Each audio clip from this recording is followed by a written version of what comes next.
എട്ടാം ശമ്പള പരിഷ്കരണത്തിനായി ശമ്പള കമ്മീഷനെ രൂപീകരിച്ചെങ്കിലും തുടർ നടപടികൾക്കായി ഇനിയും കാത്തിരിക്കണം. 2027 പകുതിയോടെയാകും പരിഷ്കരണം നടപ്പിലാക്കുക. ഇതിനിടെ പെൻഷൻകാർ ഉന്നയിച്ച ആവശ്യങ്ങളാണ് ചർച്ചയാകുന്നത്.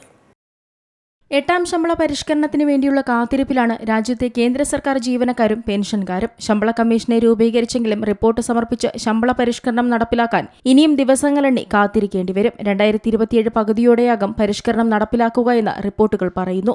എന്നാൽ മുൻകാല പ്രാബല്യത്തോടെ നഷ്ടപ്പെട്ട മാസത്തെ ശമ്പളത്തുക കുടിശ്ശികയായി ലഭിച്ചേക്കും. നിലവിൽ കമ്മീഷന്റെ പ്രവർത്തനങ്ങൾ സജീവമായി പുരോഗമിക്കുന്നുണ്ടെന്നാണ് കേന്ദ്ര സർക്കാർ അറിയിച്ചിട്ടുള്ളത്. അടിസ്ഥാന ശമ്പളം, ഫിറ്റ്മെന്റ് ഫാക്ടർ, പെൻഷൻ തുടങ്ങിയവയിൽ ജീവനക്കാരുടെയും പെൻഷൻകാരുടെയും യൂണിയനുകൾ തങ്ങളുടെ ആവശ്യവും കമ്മീഷനെ അറിയിച്ചിട്ടുണ്ട്. ഇതിനിടെ 10 ലക്ഷത്തോളം പെൻഷൻകാരെ പ്രതിനിധീകരിക്കുന്ന ഭാരത് പെൻഷനേഴ്സ് സമാജ് എട്ടാം ശമ്പള കമ്മീഷനോട് ഒരു പ്രധാന ആവശ്യം ഉന്നയിച്ചിരിക്കുന്നു എന്ന റിപ്പോർട്ടുകളാണ് പുറത്തുവരുന്നത്. DA, DR എന്നിവയുടെ നിരക്കുകൾ ഓരോ 3 മാസത്തിലും പുനഃപരിശോധിക്കണമെന്നാണ് ഉന്നയിച്ചിട്ടുള്ള ആവശ്യം. കൂടാതെ DR നിരക്ക് 25% കടന്നാൽ അടിസ്ഥാന പെൻഷനുമായി ലയിപ്പിക്കുന്ന കാര്യം പരിഗണിക്കണമെന്നും BPS കമ്മീഷനോട് ആവശ്യപ്പെട്ടിട്ടുണ്ട്. പണപ്പെരുപ്പത്തിന്റെ ആഘാതം നന്നായി കൈകാര്യം ചെയ്യാൻ ജോലി ചെയ്യുന്നവരെയും വിരമിച്ചവരെയും ഈ നടപടി സഹായിക്കുമെന്നും സംഘടന ചൂണ്ടിക്കാട്ടി. നിലവിൽ വർഷത്തിൽ 2 തവണയാണ് സർക്കാർ DAയും DRും പരിഷ്കരിക്കുന്നത്. നിലവിലെ പണപ്പെരുപ്പ സാഹചര്യങ്ങൾ പെൻഷൻകാരുടെ ജീവിത നിലവാരത്തെ പ്രതികൂലമായി ബാധിക്കുമെന്ന് ചൂണ്ടിക്കാട്ടിയാണ് BPS തങ്ങളുടെ ആവശ്യം അറിയിച്ചിട്ടുള്ളത്. 2026 ജനുവരി 1 മുൻപും ശേഷവും വിരമിക്കുന്ന അതേ റാങ്കിലുള്ള ജീവനക്കാർക്കിടയിൽ പെൻഷൻ തുല്യത വേണമെന്നും ആവശ്യപ്പെട്ടിട്ടുണ്ട്.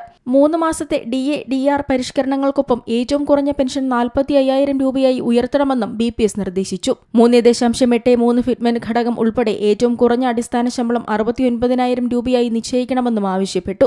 NCJCMന്റെ സ്റ്റാഫ് സൈഡ് പോലെയുള്ള നയം പിന്തുടർന്ന് 69,000 രൂപ കുറഞ്ഞ ശമ്പളവും 3.83 ഫിറ്റ്മെന്റ് ഫാക്ടറും വേണമെന്നും ഓരോ 10 വർഷത്തിലും പുതിയ കമ്മീഷൻ രൂപീകരിക്കുന്ന പരമ്പരാഗത സമ്പ്രദായത്തിനു പകരം ഓരോ 5 വർഷത്തിലും ശമ്പളവും പെൻഷനും പുനഃപരിശോധിക്കണമെന്നും BPS ആവശ്യപ്പെട്ടിട്ടുണ്ട്. Business desk, Zee Malayalam news.